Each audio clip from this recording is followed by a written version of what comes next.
ये जो तस्वीरों में आप देख सकते हैं, ये आपको बता दें कि एचआईवी जो डिपार्टमेंट है उसके जो कर्मचारी हैं और इन्होंने भी जो एनएचएम के कर्मचारी यहाँ धरने पर बैठे हैं इनका समर्थन कर दिया है। तो इनकी भी डिमांड है, इनसे भी जानेंगे कि एचआईवी के जो कर्मचारी है उन्होंने जो समर्थन क्यों करना पड़ा और क्या कुछ इनकी डिमांड है, किस तरह से क्या कुछ मैसेज या जो मांग है अपनी ये भी कहना चाहते हैं, क्या कुछ मैसेज देना चाहते हैं। हाँ जी, हम हरियाणा एड्स कंट्रोल सोसाइटी स्वास्थ्य विभाग हरियाणा के कर्मचारी हैं। ये विभाग 1998 में शुरू हुआ था, लेकिन सेंटर की तर्ज पर जैसे टीबी को, आरसीएच को और अदर विभागों को एनएचएम में शामिल किया गया, लेकिन हमारे विभाग को अब तक सौतेला व्यवहार करते हुए सरकार ने आज तक ना ही तो हमें एनएचएम में शामिल किया गया, ना ही हमें स्टेट शेयर का दर्जा दिया गया और ना ही हमें कोई बाईलाज का लाभ दिया गया। तो कितने कर्मचारी हैं आप लोग? हम पूरे हरियाणा के अंदर 550 से 600 कर्मचारी हैं जो एचआईवी एड्स के जितने भी मरीज हैं उनकी टेस्टिंग से लेके काउंसलिंग और दवाइयाँ वितरण का सभी काम देखते हैं। इसके अलावा जो आईडी यूजर्स होते हैं, नशा करने वाले लोग होते हैं, उनको ओएसटी सेंटर है हमारे, उनको दवाइयों के द्वारा उनका नशा छुड़वाने का प्रयास करते हैं। लेकिन आपको बताना चाहूँगा कि पूरे हरियाणा के अंदर हमारी 100% स्ट्राइक की हुई है। किसी भी एचआईवी की कोई टेस्टिंग नहीं हो रही, किसी मरीज को कोई दवाइयाँ नहीं मिल रही।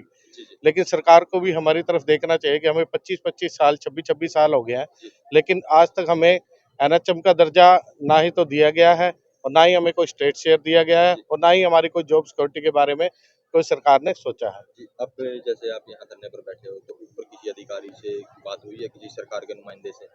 ऐसा है, हमने एनएचएम को अपना पूरा समर्थन किया हुआ है। जो हमारी यूनियन है हरियाणा एड्स कंट्रोल सोसाइटी, उनकी एसीएस से 2 बार वार्तालाप हो चुकी है, लेकिन उन्होंने हमें कोई ठोस आश्वासन नहीं दिया है कि हमको आपको स्टेट बाईलाज दे देंगे या कोई स्टेट शेयर दे देंगे।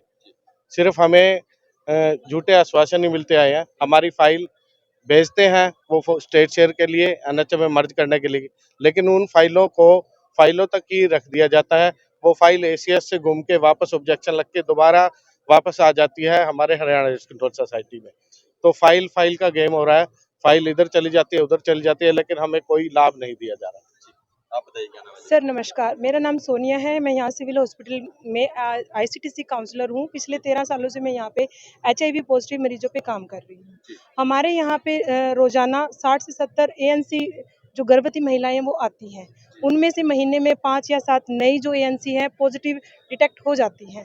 तो क्या होता है कि हम आने वाली जनरेशन को एचआईवी से बचाने के लिए पूरे एफर्ट्स लगा रहे हैं। जैसी हमारी गाइडलाइंस होती हैं, हम बच्चों की टेस्टिंग करवाते हैं, मदर को एआरटी लिंक करवाते हैं, मदर का time to time treatment start करवाते हैं, उनको हेल्दी डाइट के बारे में बताते हैं। और बच्चों का भी हमने 1.5 साल तक फिर ध्यान रखना होता है कि कब उस बच्चे का डीएनए का टेस्ट करवाना है, कब 6 मंथ पे एंटीबॉडी करवाना है, कब पर ये सब चीज़ें हम अपने ड्यूटी के साथ साथ कर रहे हैं। और जितना भी हमारा डॉक्यूमेंटेशन का काम होता है, कंप्यूटर का काम होता है, वो हम प्रॉपर तरीके से अपना कर रहे हैं। तो लेकिन अगर बात करें कितने दिन से एचआईवी की यहाँ जांच वगैरह नहीं हो रही थी? सर हमने 1 तारीख से यहाँ पे धरने पे बैठे थे, जैसा यूनियन के साथ जुड़े हैं तो सभी ने हमने अभी स्ट्राइक की हुई है ताकि हमारे को भी स्टेट शेयर मिला जाए, क्योंकि हम हरियाणा के ही नागरिक हैं और हरियाणा के लोगों के लिए ही काम कर रहे हैं। लेकिन अगर हम हरियाणा के पास जाते हैं, सरकार के पास भी हमें कुछ आप अपने में शामिल करो, क्योंकि हमें एक फिक्स सैलरी पे रखा हुआ है, उससे आगे पीछे कुछ नहीं है। कल को अगर हमारी डेथ हो जाती है तो हमारे बच्चों के लिए कुछ भी नहीं है।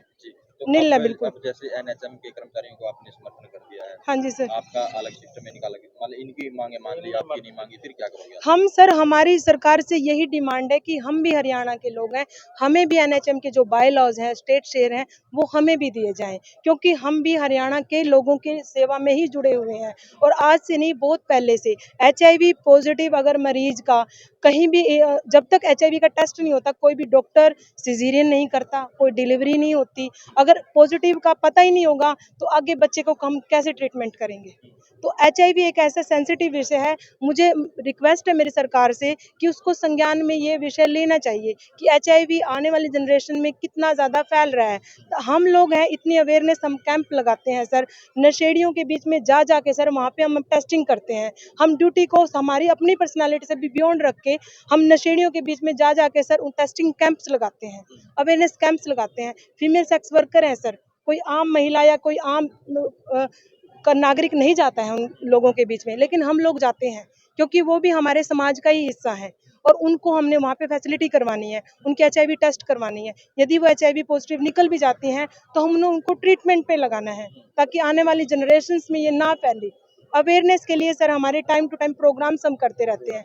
हर एक डिपार्टमेंट में जाके सर हम HIV एड्स पे लेक्चर देते हैं।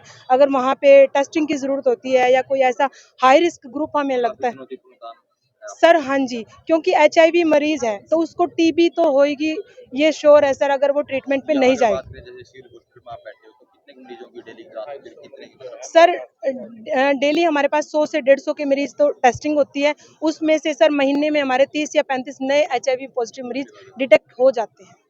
हाँ जी। उनकी केयर करते हो, उनको बताते हो। हाँ जी सर, क्योंकि उनको ART पे लिंक करवाना होता है, प्रॉपर उनका टाइम टू टाइम फॉलोअप रखना होता है सर। आपकी मांग क्या है? सर हमारी यही मांग है सरकार से, कोई हमारी लंबी चौड़ी मांगे नहीं है कि हमें NHM के तर्ज पे NHM में शामिल किया जाए, स्टेट का हमें हिस्सा समझा जाए, क्योंकि हम भी हरियाणा के लोगों की ही सेवा में जुड़े हुए हैं। तो स्टेट शेयर के लिए हमारी सर ये डिमांड है कि हमें NHM के साथ जोड़ा जाए और स्टेट शेयर दिया जाए। जॉब सिक्योरिटी सर सिक्योर नहीं है, हर साल हमारा कॉन्ट्रैक्ट रिन्यू होता है सर।